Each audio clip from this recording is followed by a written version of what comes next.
अस्सलामुअलैकुम बेटा, उम्मीद करता हूँ आप खैरियत से होंगे, ठीक होंगे। तो अभी हम बच्चों की फरमाइश पे चैप्टर 18 एक्सरसाइज 18.2 के कुछ सवाल सोल्व करने जा रहे हैं।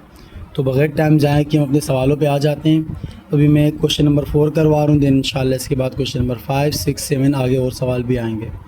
तो क्वेश्चन नंबर 4 बेटा, ये सवाल ऐसे ना इनको पढ़ पढ़ के करना होगा, ठीक है।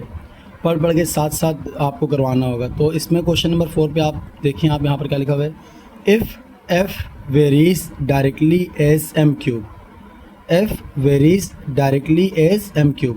बेटा ये सवाल ऐसे ना पढ़ना है और करना है, ठीक है। तो अब जितना हमने पढ़ा इसको पहले कर लेते हैं, ठीक है। if f varies directly as m cube, ठीक है। अब सर इसका क्या मतलब है बेटा, आप मुझे पहले ये बताएं, आपने क्या ये निशान फिज़िक्स में देखा है?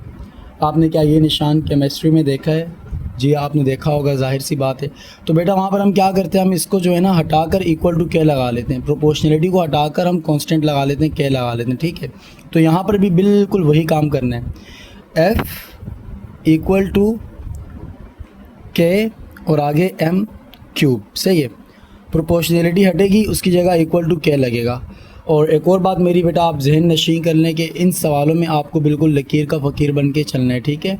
जिस तरह करवा रहा हूँ बिल्कुल आपको इसी वे में सारे सवाल करने हैं, आपके हर एक सवाल का बिल्कुल ठीक तरीके से प्रॉपर आंसर आएगा, सही है। तो प्रोपोर्शनलिटी हटेगी तो इक्वल टू के लगेगा। अब जब आपका इक्वल टू के लग जाएगा, आपका जो सेकेंड स्टेप है वो क्या है, इसको इक्वेशन 1 का नाम दें, इक्वेशन 1 का नाम दे दो, ठीक है। अब इक्वेशन 1 का नाम देने के बाद जो थर्ड स्टेप है आपका बेटा वो क्या है, आपको के को अलग करना है, के को अलग करना है।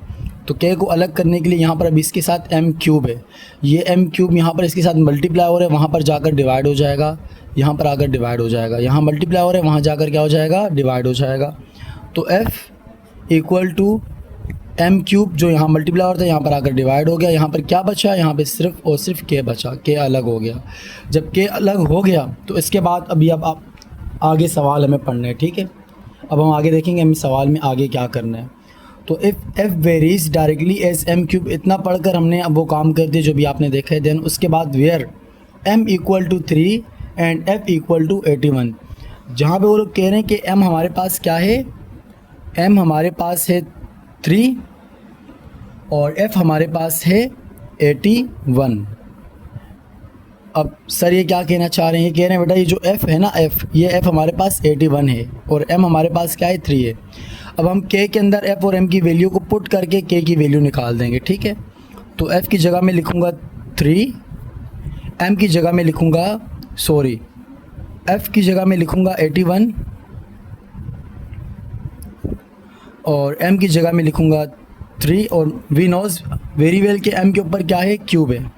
तो यहाँ पर बेटा ये 3 नहीं है, ठीक है। नाउ आगे क्या है, k है। अब 3 का क्यूब क्या होता है, 3 का क्यूब होता है हमारे पास 27 एंड ऊपर क्या है 81 और इक्वल टू k। 27 1 ज़ा 27, 27 3 ज़ा 81, ठीक है। अब यहाँ पर नीचे 1 जब भी आता हम 1 को शो नहीं करते, ऊपर जो है ऊपर हमारे पास क्या है, 3 आया, 3 इक्वल टू k, सही है। अब कुछ बच्चे कहते हैं सर आपने k यहाँ क्यों नहीं लिखा, वहाँ क्यों लिखा। तो बेटा यहाँ पर हो वहाँ पर हो, बात एक ही है, ठीक है। तो k की वैल्यू हमारे पास क्या आ गई, 3 आ गई। अब जब k की वैल्यू आ गई, अभी हम अपना सवाल आगे पढ़ेंगे, असल सवाल अब स्टार्ट होगा, ठीक है। तो where m equal to 3, f equal to 81, यहाँ तक हमने कर लिया। Then find f when m equal to 5, यहाँ से आपका सवाल स्टार्ट हो रहा है। वो कह रहे हैं फाइंड f मालूम करो जब m आपके पास क्या होगा, 5 होगा।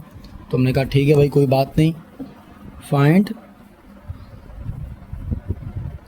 f जब m हमारे पास क्या होगा, 5 होगा। बट बेटा जब आपके पास ये वाली कंडीशन आएगी ना, तो वहाँ पर हमने जो इक्वेशन 1 बनाई थी आपको ये लेनी है, ठीक है। आपको इक्वेशन 1 लेनी है। अब हम अपना काम आगे कर रहे हैं। हम यहाँ पर लिखेंगे फ्रॉम इक्वेशन 1। इक्वेशन 1 क्या है, क्या थी इक्वेशन 1 हमारे पास थी f equal to k m cube, f equal to k m cube, ठीक है। अब यहाँ पर बेटा ये जो न्यू वैल्यूज़ हमें दिए ना उन्होंने, ये जो न्यू वैल्यूज़ दिए हैं m=5 और k हमें मालूम है, k हमारे पास क्या है 3 है, m हमारे पास 5 है और f हमें मालूम करना है। जो मालूम करना होता है उसे हम अलग करते हैं और यहाँ पर वो पहले से अलग है। k हमारे पास 3 है, m हमारे पास 5 है, हम यहाँ पर इसकी वैल्यूज़ आराम से पुट कर देंगे। तो f की जगह तो f वैसे का वैसा आएगा, बिकॉज क्योंकि हमें f क्या करना है, मालूम करना है। f तो वैसे का वैसा आ गया।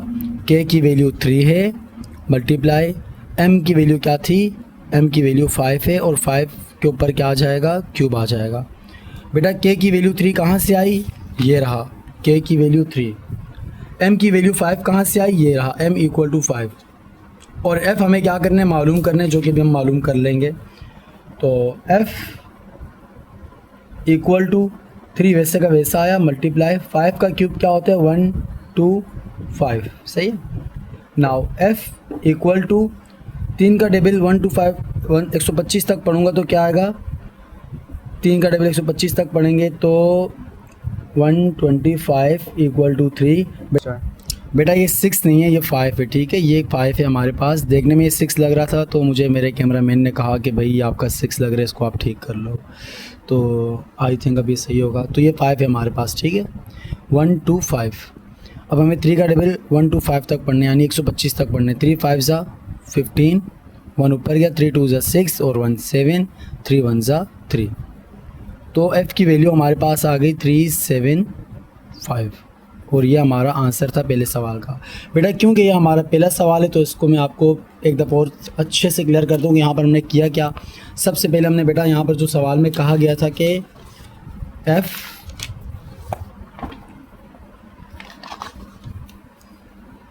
f varies directly as m cube, तो हमने बोला f varies directly as m cube, ठीक है, हमने ये बना दिया। देन उसके बाद जब भी ये निशान आएगा ना बेटा, स्टेप बाय स्टेप आपको चलना है। ये निशान आएगा, आपको इसको ख़त्म करना है, इसको ख़त्म करके =k लगाना है, =k लगाना है। सेकंड स्टेप ये था। =k लगाने के बाद आपको उसको इक्वेशन 1 का नाम देना है। इक्वेशन 1 का नाम दे दिया। देन उसके बाद जो थर्ड स्टेप है वो क्या है, वो जो k है ना उसको अलग करना है, उसको अलग कर दिया हमने यहाँ पे। अलग करने के बाद बेटा वो जो आपके पास f होगा, m होगा या जो भी होगा ना, बिल्कुल उसी के आगे सवाल में उसकी वैल्यूज़ दी होंगी, जैसे कि यहाँ पर दिए देखें, f varies directly as m cube. Then उन्होंने कहा कि m आपके पास 3 है, f आपके पास 81 है, उसकी वैल्यूज़ दी हैं।